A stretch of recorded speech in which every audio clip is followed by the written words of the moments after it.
it.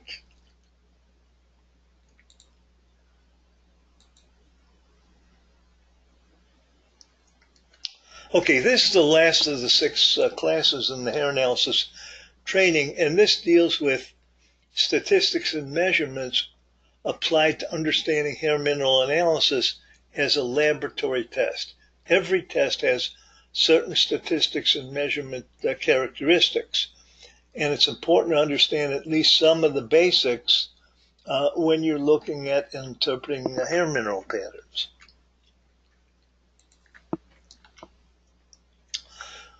So when it comes to analyzing hair mineral content, it's important to keep in mind that the minerals do not deposit randomly in the hair follicles.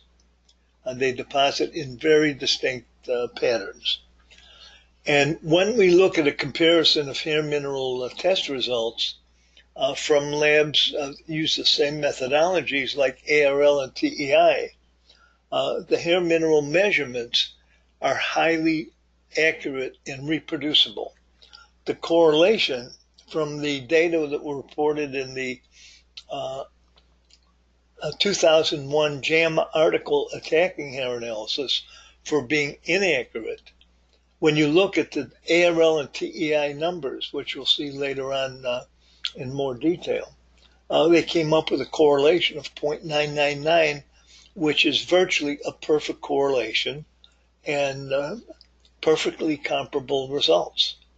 And yet the editors and the authors of that JAMA article in January 2001 had the audacity to say that hair analysis is not accurate.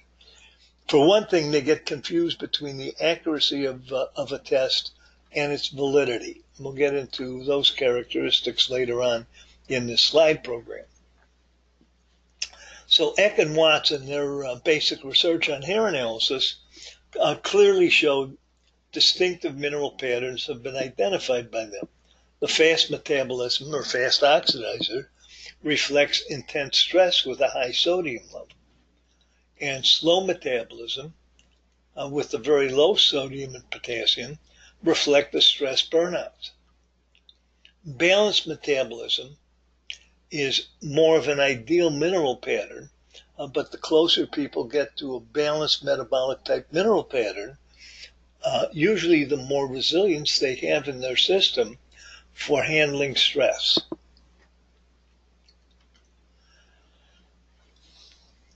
So when it comes to a laboratory test, whether it's hair analysis, blood tests, or urine tests, it's important to be aware of how the norms for interpreting the test were established.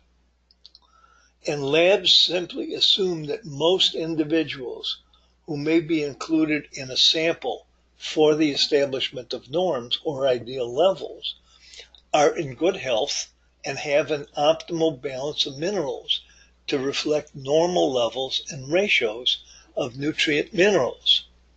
Now, it's hard to imagine in this day and age that any lab will be able to draw on enough individuals in their sample who are in optimal health for these labs to establish ideal, optimal balances of minerals and other content in their lab tests.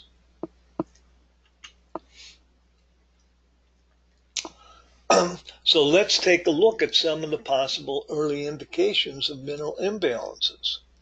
Now, back in 2004, 2005, a science teacher of a science class at a high school up in the northern part of the U.S. Contacted me about possibly doing a study of hair analysis data for a science project by one or two of the science students. And we were able to get such good data that we were able to analyze the data, write it up, and get it accepted for publication in the Journal of Orthomolecular Medicine in 2005, the fourth quarter. And we looked at hair analysis data for 6-year-old, 12-year-old, and 18-year-olds male and female. So it was a small-scale pilot study, but a great source of data the way we organized it. So as an example, we can look at the average calcium levels. The females were at these numbers. And the first set of data were from 6-year-olds, the next set for 12-year-olds, and the next set for 18-year-olds. And notice that among females, in this particular sample, the average calcium was 150. So clearly that was showing that even by age 6, the hair mineral data showed that the average 6-year-old girl was well into slow oxidation with a calcium of 150. And then when we looked at the 12-year-old data, the average had gone up close to 250. And by 18, the average had gone up to 300. Whereas the male data were far, far below and much closer to the ideal levels. Although by 12 and 18, even the males had gone into slower oxidation and were showing some elevation of calcium, but not nearly as much as the females. And we could suspect that the females were also copper toxic to have produced such high calcium levels. And so those kind of developmental data certainly are going to impact what kind of norms or ideal levels we would get if we start drawing on current data to establish norms. And those certainly are not anywhere near the kind of ideal norms that Eck and Watts had back in the late 1970s and early 1980s, when we had a somewhat healthier population than we have today. So there's numerous reasons to question the assumptions of normality in the population sampled for the establishment of norms by most hair analysis labs. And excess copper buildup to copper toxic levels has changed the HTMAs of millions of people from fast to slow metabolic types. And this has been occurring over several generations. So that the average calcium levels, as you can see, are much, much higher than they were in the late 1970s and early 1980s, when Eck and Watts were doing their basic hair analysis research. And again, this shows the calcium levels, considering the ideal calcium in the original TEI data, going back 30 years ago, the average calcium was 42. Now, when we look at copper, look what we find with copper from the data from these children and adolescents. The ideal copper is 2.5. So with the males, the average copper was roughly around 2, slightly below the ideal copper level. And then it dropped even more to below 2 among the 18-year-olds. But look what happened with the females. The average copper among the females was close to 4. Among the 12-year-olds, 4.5. And among the 18-year-old girls, very close to 5, or double the ideal copper level. And look at the gap between the copper levels of males and females.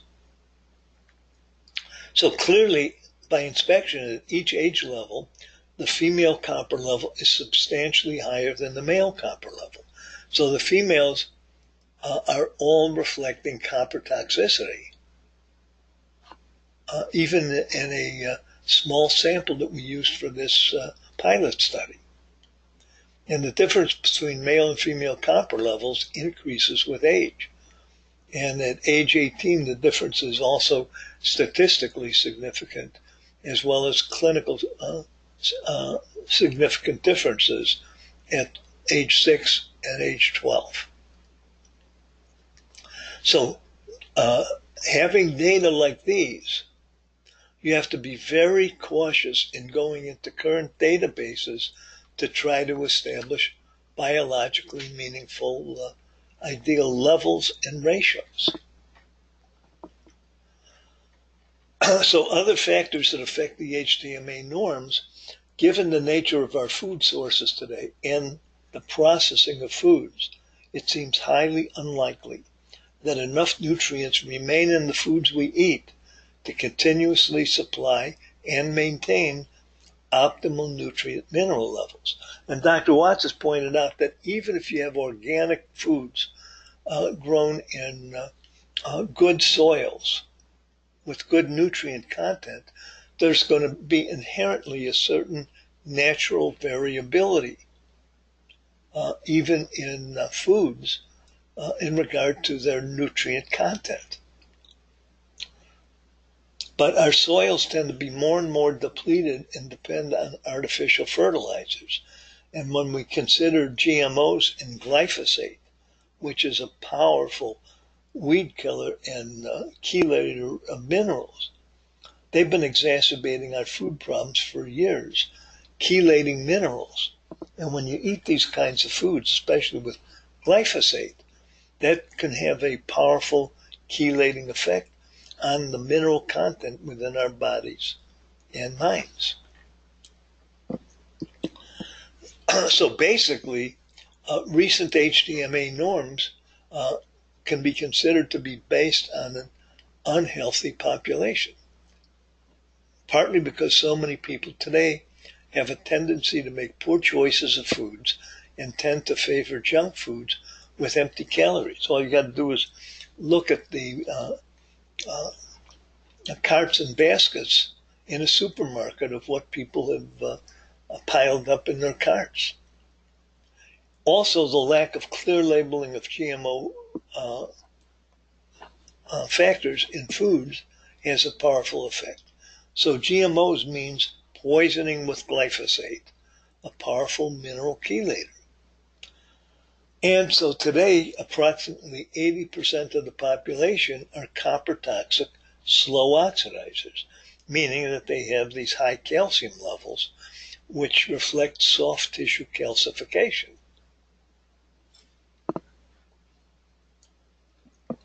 And the slower the metabolic rate is in all of these slow oxidizers, the more challenging it is for their systems to be able to handle these toxic chemicals they're exposed to over and over again.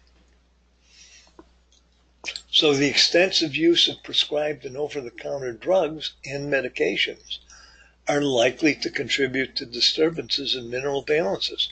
All you have to do is listen to the so-called list of side effects of drugs that they advertise on TV, and you can realize that these kind of synthetic drug chemicals are depleting key minerals like magnesium and potassium, among others.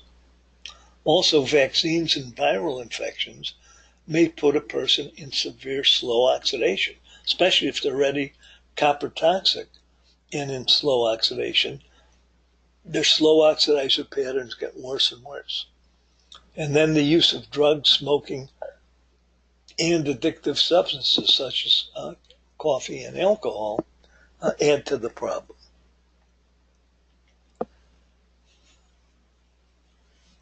And then we can consider environmental effects on the population's health.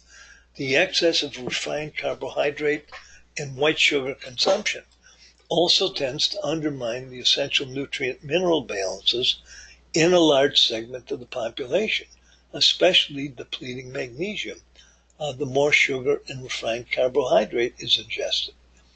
Heavy metal pollution is another source of distortion and imbalance in the mineral profiles of large numbers of people, especially in urban areas, but we can also recognize this in suburban and even rural areas today. And then when we consider the different medical and health models, that becomes a factor in understanding HTMA data. The allopathic medical model is essentially a health-disease dichotomy. And because it's a simplistic dichotomy of health or disease, it really doesn't work well with HTMA data, which relate to psychophysiological phenomena most closely related to the stress response and to energy production within cells. But HTMA data are used to explain health factors and dynamics, not to give a diagnosis of a disease or some kind of a health disorder. So allopathic medical tests are utilized to support a diagnosis of a disease or health disorder. It's a different conceptual framework than what we use with HTMAs. So medical laboratory concepts are applied to HTMA data by some of the labs that do both. Doctors Data Incorporated outside of Chicago is a very, very large lab utilized by a lot of medical doctors and other health practitioners, including chiropractors. And so what happens is, because Doctors Data serves the medical community to a large extent, they focus on applying lab concepts to their hair analysis data in the same way they apply these lab concepts to blood and urine testing and other lab testing they do. And in this medical laboratory conceptual framework, what they do is they use a very wide range of what they consider normal levels. And if you stop and analyze it, these ranges very often are so wide that they can cover just about everything from acne to cancer. They're so wide. And so in this system of the allopathic medical labs, very high or low levels often are viewed as normal. And then they apply the same kind of thinking to establishing their so-called normal ratios.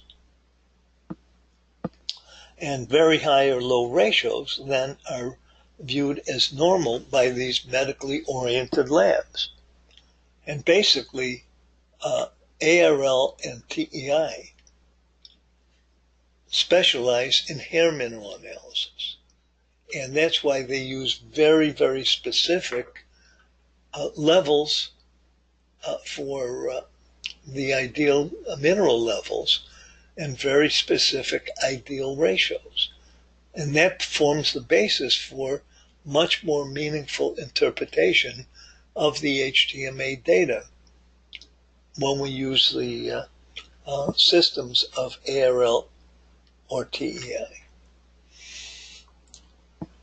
And a key concept in HTMA interpretation and developing supplement protocols has to do with the concept of mineral balancing.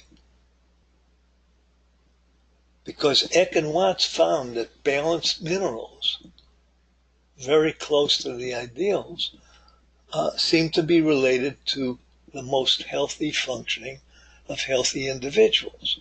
And this is the concept utilized by both ARL and TEI, and is a very different conceptual framework from medical diagnosis.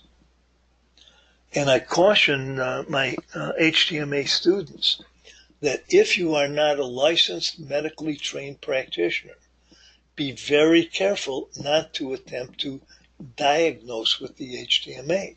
That's not under your training, and if you don't have a license to do that, you have to be very, very cautious. Otherwise, you could be accused of practicing medicine without a license. So that's why I caution HTMA practitioners to focus on the fact that an HTMA is a stress profile and an energy profile. And that's very legitimate because the minerals regulate the stress response and are impacted by the stress response. And they also regulate energy production within the cells, and they're impacted by energy production within the cells. So laboratory measurements of minerals and toxic metals by all of the labs are in parts per million, or ppm. And the original numerical numbers in parts per million are actually very precise measurements on what statisticians call a ratio scale with a true zero. There's a very, very accurate scale of measurement, and technically it's called a ratio scale, as it's got a true zero and uniform increments with increasing numbers. Now, some labs like ARL and TEI divide the parts per million by 10 to get milligrams percent. So if you look carefully at an ARL or TEI report, they'll indicate their numbers are in milligrams percent. So that simply means they took the parts per million numbers and automatically divided by 10. So milligrams percent therefore provides smaller numbers with which to work, but they are still very, very precise, as is numbers in parts per million. So milligrams percent have the same math properties as parts per million. And don't forget, Eck and Watts started out in 1975 before we had advances in computer technology. So they were doing a lot of their calculations by hand, which is why they preferred to take the parts per million numbers and divide by 10 to get milligrams percent, because that facilitated their analysis and the research working with smaller numbers. So these are some of the key questions applied to measurement and statistics applied to lab data. How are the norms for laboratory data established? Are they based on samples of healthy people? And today I wonder, how are labs finding enough healthy people to update their norms? So when the norms are updated, are the new norms actually based on sicker people? And I think we can make a good case that this is indeed the case. So our population is now sicker, even at younger age levels, than it was 40 years ago. And I think this is recognized more and more by research and clinicians, that our population at younger age levels, it's not a healthy population, certainly not as healthy as it was 40 to 50 years ago. So once ppm or milligrams percent numbers are obtained from the nutrient minerals, the next key question is, how are these numbers interpreted? ARL and TEI use a very different conceptual framework for interpreting HTMAs than doctors' data and other labs. And doctors' data and the other labs also tend to overwash the hair samples. So they wind up washing out about 2/3 of the sodium and potassium content of their hair samples. And so doctors' data and similar medically oriented labs use HTMAs related to a medical diagnostic model and not a stress and an energy model.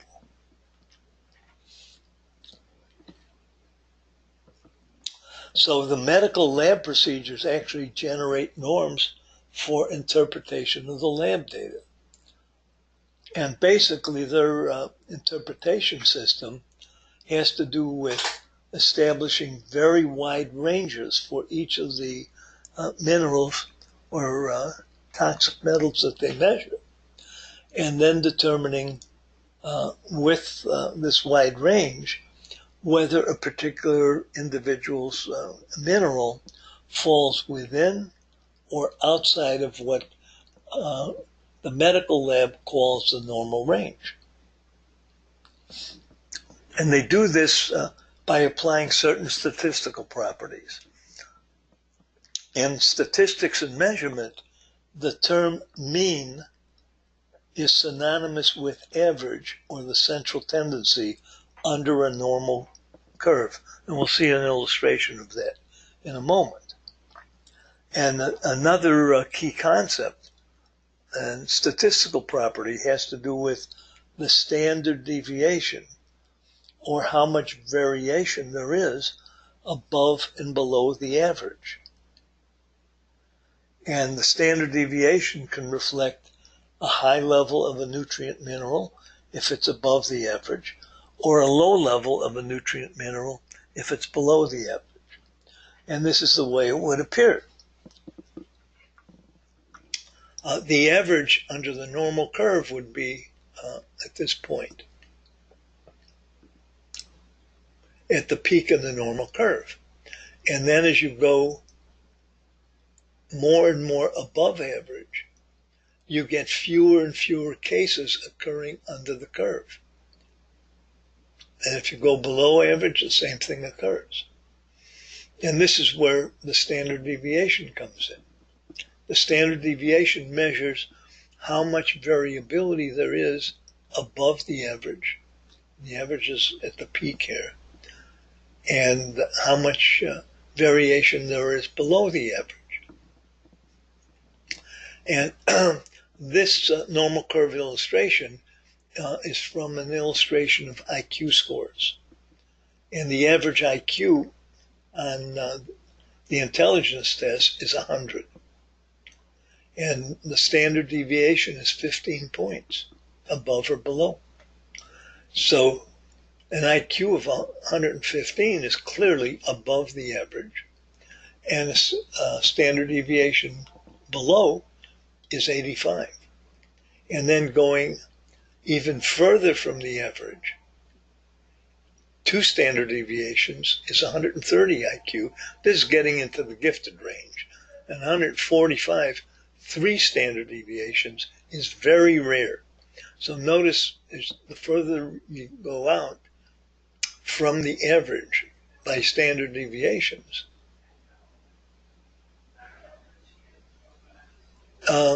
the fewer cases are occurring. And the IQ illustrations make this standard normal curve illustration more meaningful.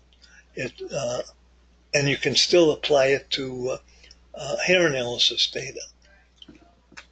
So for example, a person with 115 IQ, 1 standard deviation above the average here, compared with a person with an IQ of 85, 1 standard deviation below, psychologically, they are worlds apart. The person with 115 IQ is intellectually far more capable than the person with the 85 IQ.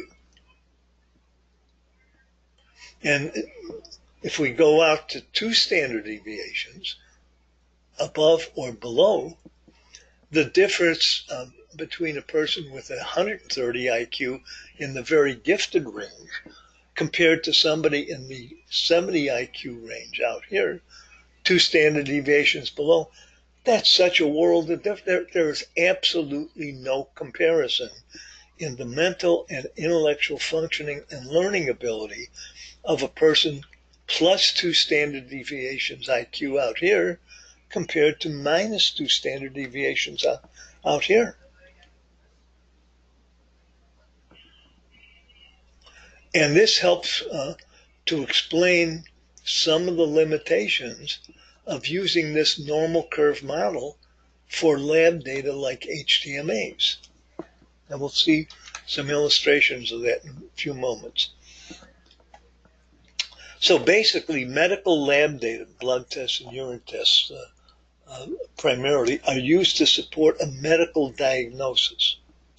And under this medical model, the more that a lab measurement for a particular person deviates from the mean or average, then the more confidence the doctor has in rendering a diagnosis. So if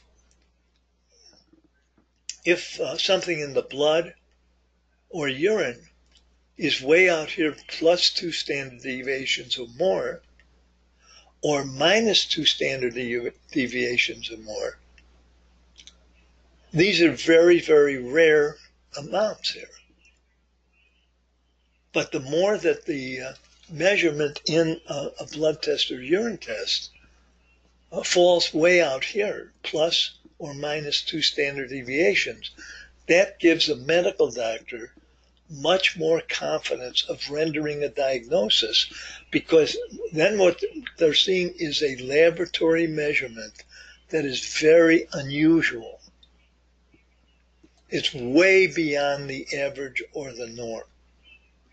So they consider everything from plus 2 standard deviations to minus 2 standard deviations as normal. And when you stop and analyze it, that's totally absurd to have such wide differences that are considered normal. But utilizing the normal curve like this applied to laboratory data gives the medical doctor and the lab more confidence in rendering a medical diagnosis, even though there's flaws in that kind of an approach. So the usual practice with medical labs is to use plus or minus 2 standard deviations from the mean or average. So that is, they're looking for measurements that fall way outside what they're considering the normal range. And this normal range is really arbitrary. There isn't necessarily any reason to consider such a wide range as truly reflective of normality. But it's convenient to support a doctor's rendering a diagnosis. And so here's another illustration of a normal curve. And there's good reasons to question a normal curve applied to TMA data. So basically with ARL and TEI, they work with just the average ideal level and ratios. And you'll see the absurdity of using a normal curve model applied to TMA data. So basically medical lab data on hair nutrient minerals are analyzed in isolation, generally not relating the minerals to each other in a dynamic system that's involved in regulating neuroendocrine function, the sympathetic and the parasympathetic nervous system, and primarily the adrenal and thyroid glands, which is what Eck and Watts focused on.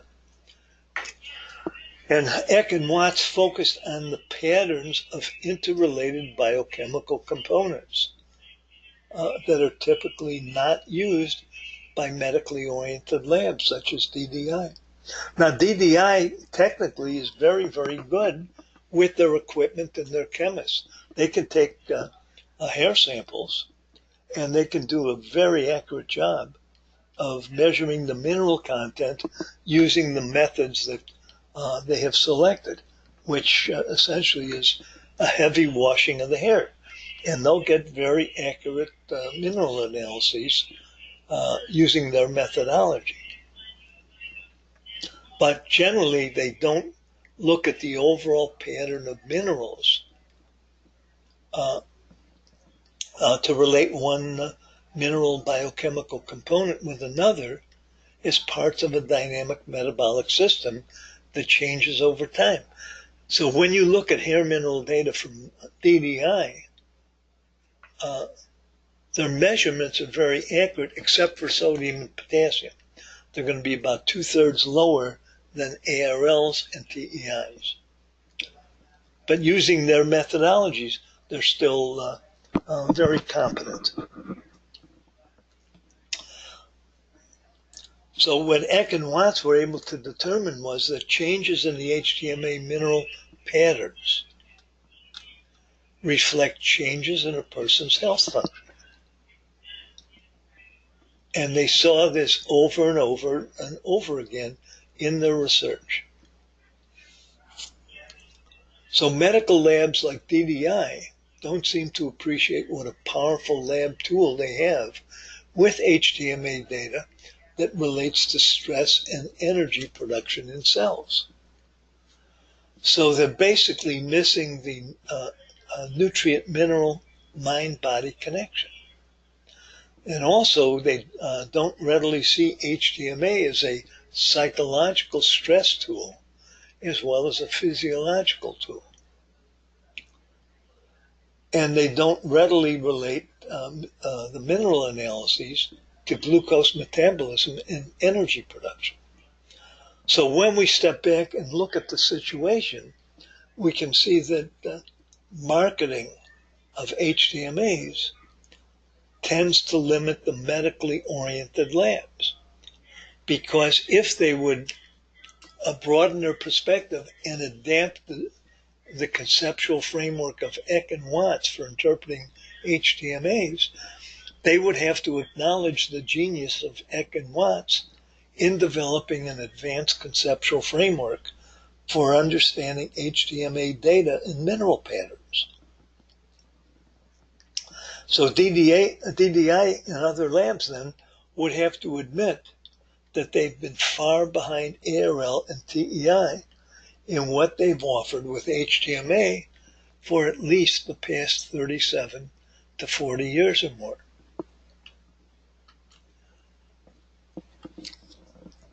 So let's see how some of these concepts apply to actual hair lab data.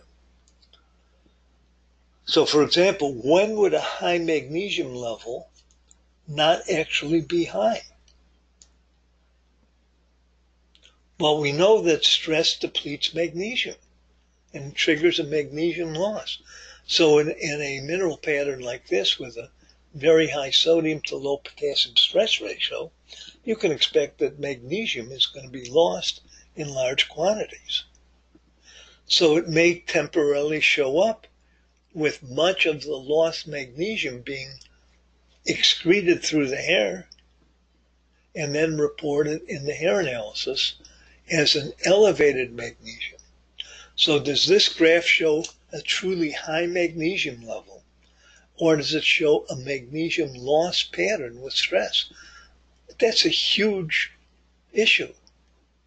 Is the actual magnesium level in the cells much lower than that shown in this graph? And would a person with this high stress magnesium loss pattern be experiencing magnesium loss and deficiency symptoms?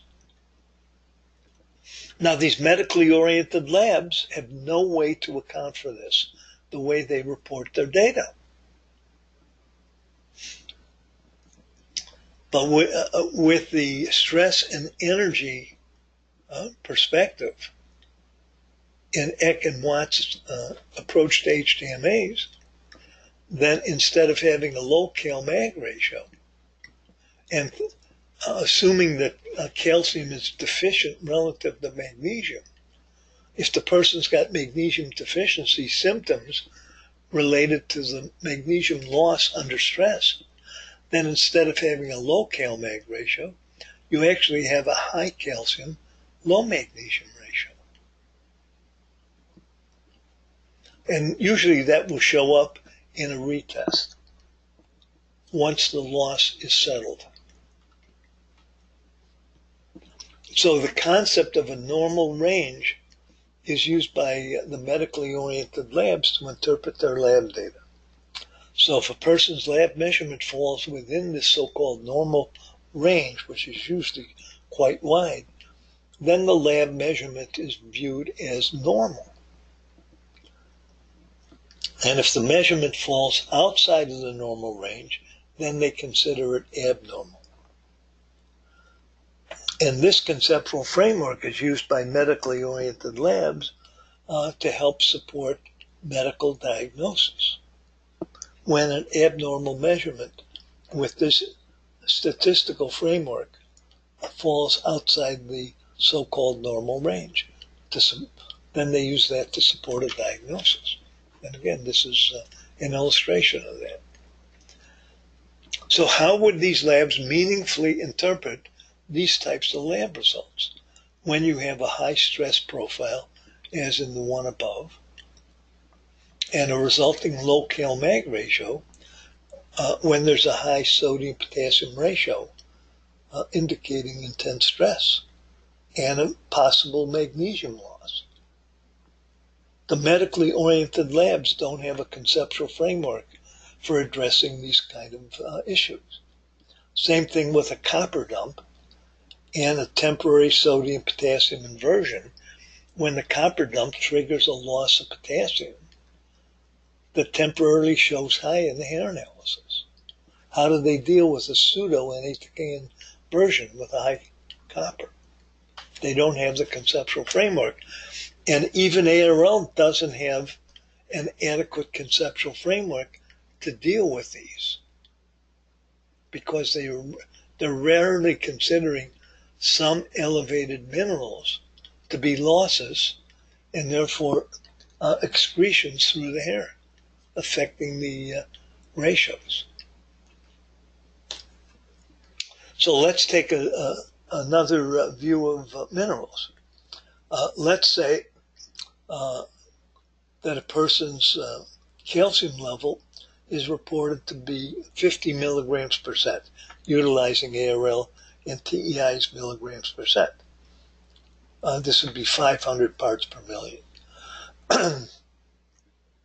Okay, with wide ranges from low to high, considered to be the normal range for hair analysis minerals, a 50 calcium might be considered to be within the norm. Same thing with a magnesium of 4. That would be just below the ideal TEI and ARL magnesium of 6. But that would still be considered within the norm by the labs using very wide ranges. Same thing with the resulting Cal-Mag ratio of 50 divided by 4 gives you 12.5 for a Cal-Mag ratio. And they would have a wide range for the ratios also. And they would consider a 12.5 Cal-Mag ratio as normal.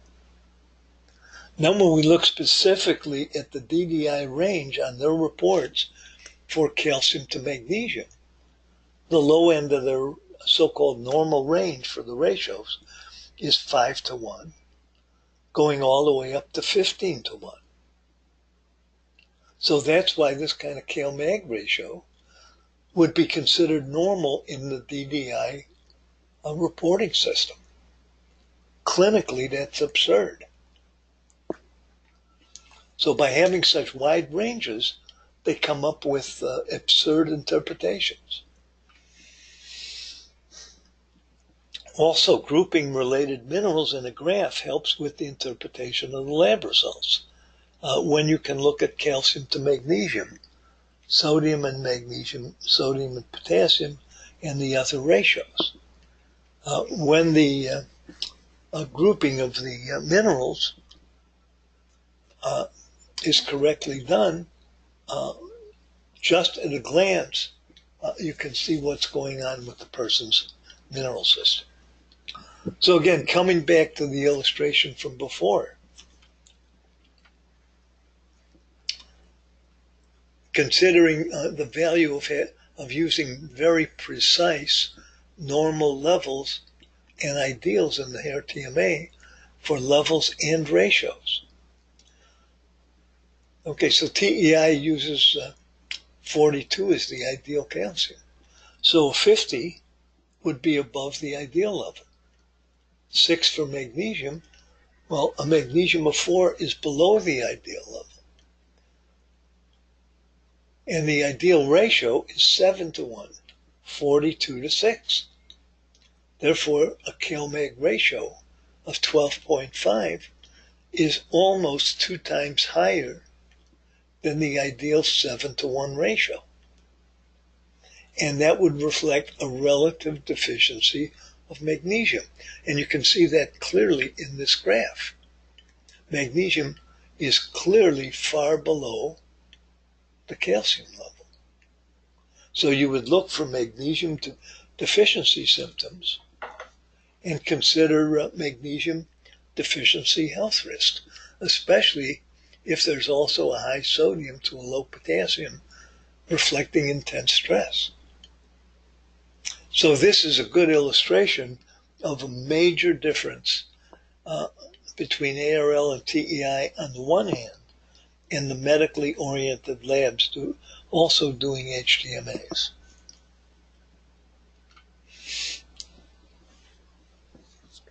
Now the medically oriented labs basically use what would be called an interval scale of measurement, which has no true zero. And an interval scale of measurement turns out to be a much cruder scale of measurement than a ratio scale that does have a true zero. So you get much more precise measurements with the ratio scale than an interval scale.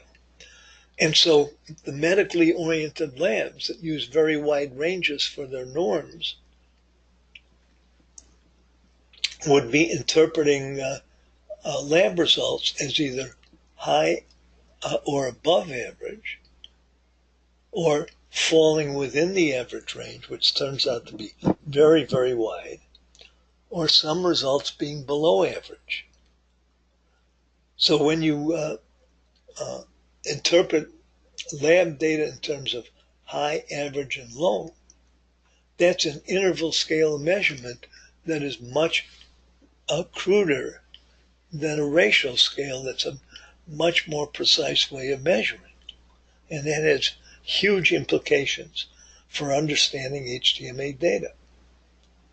So these ways of reporting TMA lab results are much less precise than focusing on the actual numbers, parts per million or milligram percent, which gives you very precise numbers rather than high, average, or low, which is a much cruder way of reporting lab results. So here's another look at the absurdity of DDI's wide ranges for HTMA ratios. Whereas TEI has an ideal ratio of 7-to-1 for CalMag, this is the DDI range, which is slightly below and might reflect a loss of magnesium to an unusually high ratio, twice as high as the TEI ideal ratio. And yet DDI would consider a ratio of 12, 13, or 14, or 15 as being within the normal range for ratios. And they would totally miss the magnesium deficiency relative to calcium. Same thing with the calcium phosphorus ratio. The cutoff between fast and slow is around 2.5. By the time you get up to 6.5, you're already well into slow oxidation.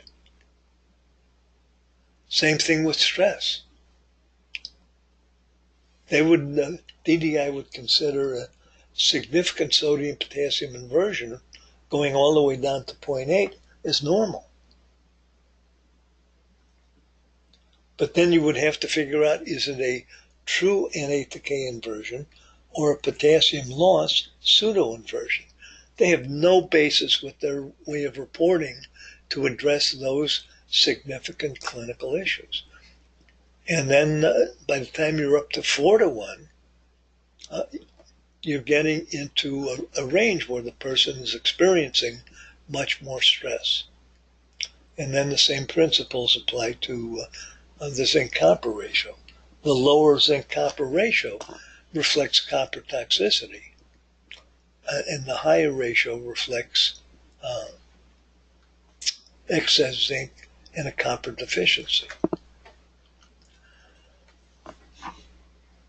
So then moving on, let's now consider basic test characteristics. The technical term for the accuracy of a test is called reliability, and that has to do with the correlation of test results between labs. And as I indicated before, when you look at the data reported in the 2001 JAMA article criticizing hair analysis as being inaccurate, the correlation between the ARL and TEI data is an incredibly high 0.999, which means that the data are virtually identical. That reflects an extremely high correlation and an extremely high level of reliability. And a test has to have a high level of accuracy and be reproducible to be useful. If it's not accurate and reproducible, it's not worth much. Now, the other test characteristic then has to do with what we call validity. How do the measured test results correlate to some kind of a meaningful health condition or phenomenon? So, for example, if you look at the health history symptom checklist on our hair analysis webpage, or the symptom checklist in my Strands of Health book on page 21, those are copper toxic symptoms. So the more of those symptoms a person has, the more likely the person is copper toxic. So that would be a way for validating the meaning of the test results, and that we call validity. And a lot of times medical doctors don't address the issue of validity. So for example, let's say they have 10 women coming in presenting with symptoms of a hypothyroid. So then the doctor says, okay, let's draw some blood. We'll send the blood sample to the lab, wait for the lab results to come back, and then we'll see whether or not you truly are hypothyroid. Well, the lab results come back, and maybe of the 10, maybe 3 have lab results that fall outside of the very, very wide range the lab uses for determining normal or abnormal levels. And then the other 7 may have lab results falling within these extremely wide ranges. So then the doctor says to those 7, no, you don't have hypothyroid because all your test results fall within these extremely wide ranges. Well, that would mean that the blood tests do not have a high degree of clinical validity. If hypothyroid symptoms are not reflected in the blood tests, and yet doctors never consider that, hey, something is not quite right with the blood tests and with the norms that they're using for interpreting the blood tests as either being within normal or outside of normal. That's an issue of clinical validity, and they rarely, if ever, address that critical clinical issue. So the test has to relate to a meaningful health condition or phenomenon and symptoms. And I think the hair analysis has been shown to have far more reliability, accuracy, and clinical validity than many blood tests. And many individuals who wind up coming for a hair analysis after they've chased from one medical doctor to another, trying to find out what their problems are, spending thousands and thousands of dollars and getting no answers, because many of the medical tests are not valid. They're not even very reliable in some cases, but they're certainly not valid because they don't correlate with meaningful health conditions. Whereas the hair analysis invariably sheds light on why the person is experiencing the problems that they're presenting with. So let's consider some of the studies that are critical of HTMA as being inaccurate. The first one was published in August of 1985 in JAMA, the Journal of the American Medical Association. That was done by Dr. Stephen Barrett, the self-styled quackbuster. So what Barrett did is he cut shoulder-length hair samples from two 17-year-old copper-toxic girls. And I understand one of the girls was his daughter, and I guess the other girl was her girlfriend. So he offered to give them a haircut, taking shoulder-length hair samples, which are about 5 to 6 inches usually, and then cutting them into 1-inch samples, and then mixing all the samples together, the proximal close to the scalp sample with the distal ones that had grown out to shoulder length. And then assuming that that mixture of different samples were comparable. So that was the methodology that Barrett used, and I understand that he washed the samples with tap water in his kitchen sink. He was doing kitchen therapy or kitchen research. But despite that sloppy methodology, when you look closely at the way he presented his data of high, average, and low, the calcium levels were high, the copper levels were high, and the sodium and potassium, depending on the samples involved, were either in the normal range or below.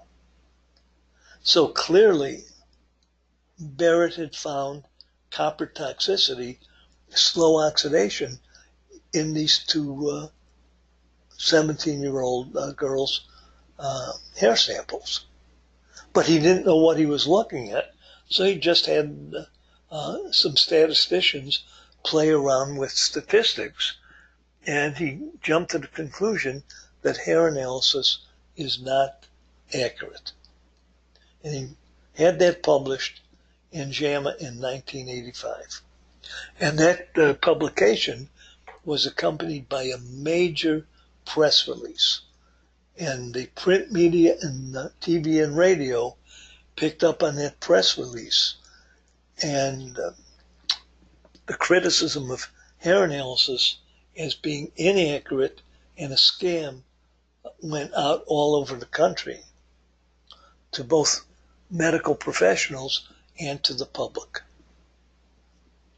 A similar thing happened in 2001 when a group of people from the California Health Department decided to try to replicate the 1985 JAMA study. And in the 2001 study, one of the 40-year-old women in the so-called research group offered her hair samples. So I guess she had long enough hair, they cut hair, again with shoulder-length samples, mixed them together, sent them off to different labs, and again they came to the conclusion that the hair analysis is inaccurate. And one of the reasons why these studies were jumping to the conclusion that hair analysis is inaccurate is that they use the less precise interval scale of data reporting, the scale using high, average, and low for their statistical analysis rather than looking at specific numbers. So in the statistical analyses in both of these articles, JAMA did not report specific numbers in the data analysis. They only reported high, average, and low. But it was interesting, in the 2001 study, they did have an additional table of numerical data at the end of that article. But they didn't use the specific numbers in their statistical analysis. They converted the specific numbers to either high, average, or low, and that totally distorted the results. So after I looked at the 2001 data, I found that at the end of the article, they did give specific numbers for the different labs, and I was able to figure out which numbers related to ARL, which ones related to TEI.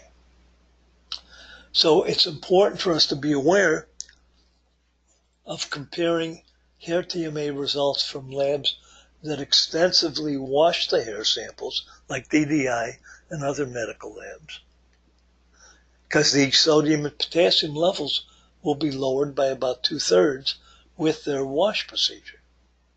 And then conversely, it's important to compare hair TMA results from labs that don't extensively wash the hair samples before processing the samples, like ARL and TEI, because the NA and K levels are going to be very different depending on the wash procedures.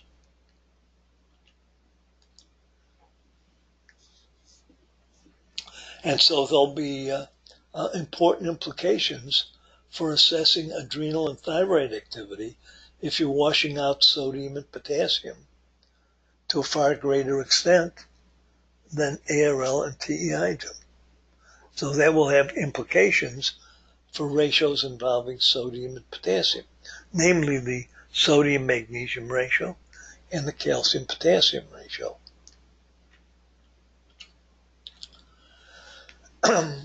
So the laboratory wash procedures is a very important issue to be aware of. ARL and TEI do not overwash the hair samples before their analytical procedure, so their lab results can be reasonably compared for accuracy. And this is what I found at the end of the 2001 JAMA article. They did give a table of numerical values. And lo and behold, when we compare the numbers reported by TEI and ARL, turns out they're virtually identical. The biggest differences are by a magnitude of 1. As far as copper is concerned, the difference is 0.1.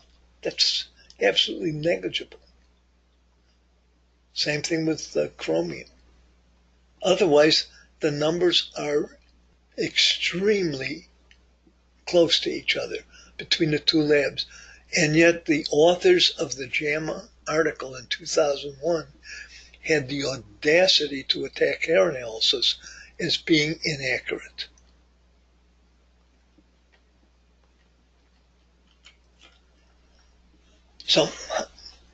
So when are the same numbers not the same? So in the 2001 JAMA hair analysis study, the phosphorus level for both ARL and TEI was 12. You can see that they're identical. And calcium was also identical. But in doing the statistical analysis for this so-called study, the authors classified ARL's 12 for phosphorus as being below normal, but they classified TEI's 12 for phosphorus as within normal. So this was an arbitrary decision by the authors, even though the numbers were identical. And both labs used 16 as the ideal phosphorus level. And so the calcium phosphorus ratio, 27 to 12, or 2.25, was identical for both labs. That's phenomenal. But the classifications of the numbers below and within norm were used to conclude that HTMA is not an accurate and reliable test. But we know the authors of the study and the article changed the data by arbitrarily dumping ARL's 12 in the below normal category and TEI's 12 within the normal category. So my conclusion was junk science triumphs again in JAMA.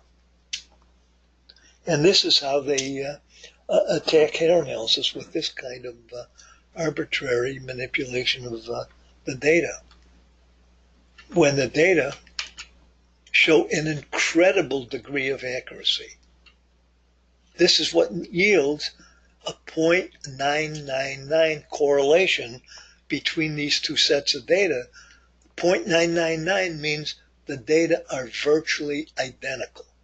That's incredibly accurate.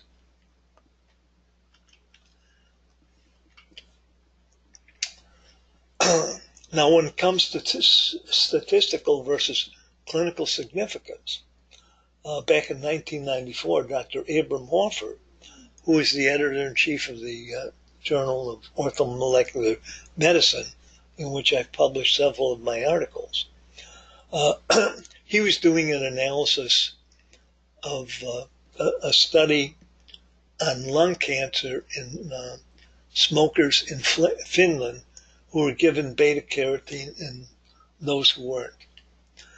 And what he did is he analyzed the data analysis. And he concluded, I suggest that this minor difference is surely not of clinical significance, even though it is statistically significant.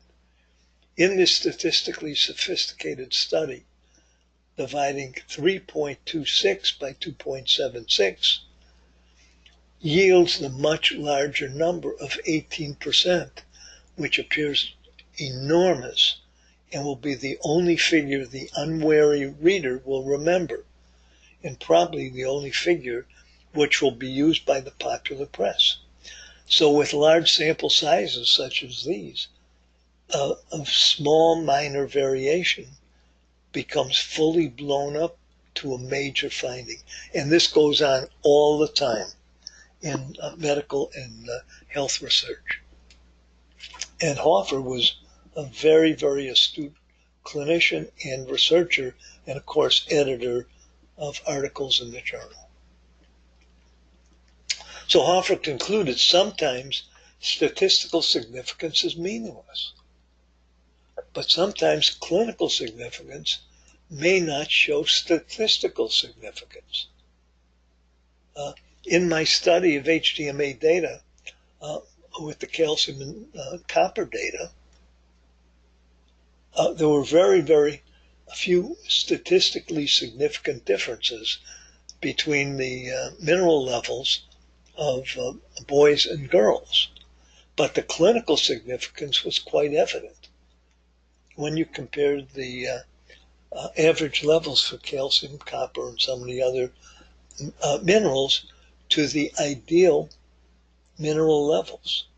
Then the clinical significance came out. So these are important distinctions to keep in mind when reading research studies or media reports. Okay, this is something that I wrote up, and I phrased it making something out of nothing at all. A paraphrase out of the title of a song that Air Supply did many, many years ago. And this refers to the Great Crestor Study to justify drugging healthy young people in order to supposedly prevent heart attacks. Crestor, I think AstraZeneca is the company that makes it, is a statin drug.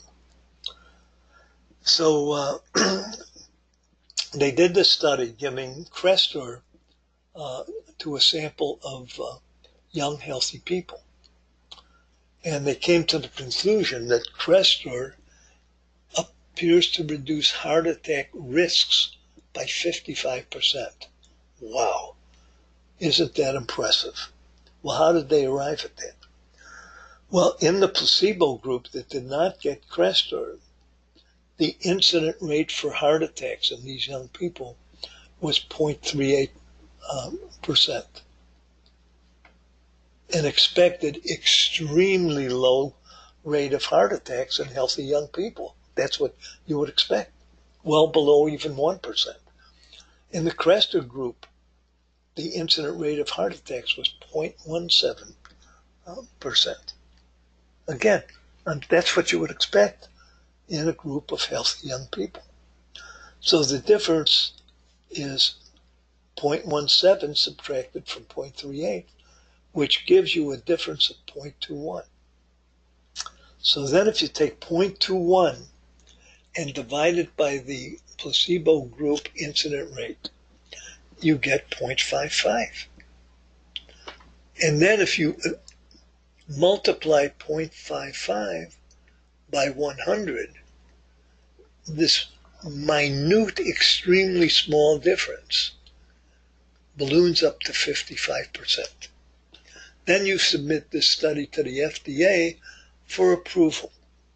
And FDA then accepts this study and approves Crestor to be prescribed to healthy young people, supposedly to prevent heart attacks. And it's estimated that that would provide the makers of Crestor with an increase in their drug market by a magnitude of about 6.5 million healthy young people who would start to be given prescriptions for Crestor, even though they're perfectly healthy in terms of heart function. So again, this is how statistics are manipulated. So when it comes to peer review in HTMA, what qualifications does a peer need for reviewing HTMA research? What experience do peer reviewers need with HTMA, and for how long? What TMA literature does he or she need to have read and mastered? Do they need to read JAMA? What about books and articles based on the Eck-Watts concepts and paradigms?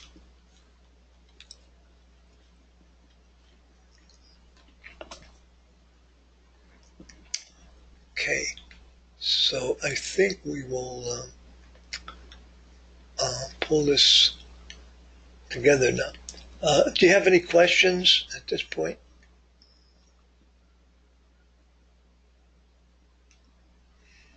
Okay, so without questions, let's close the class, and I'll download the recording and make that available later on.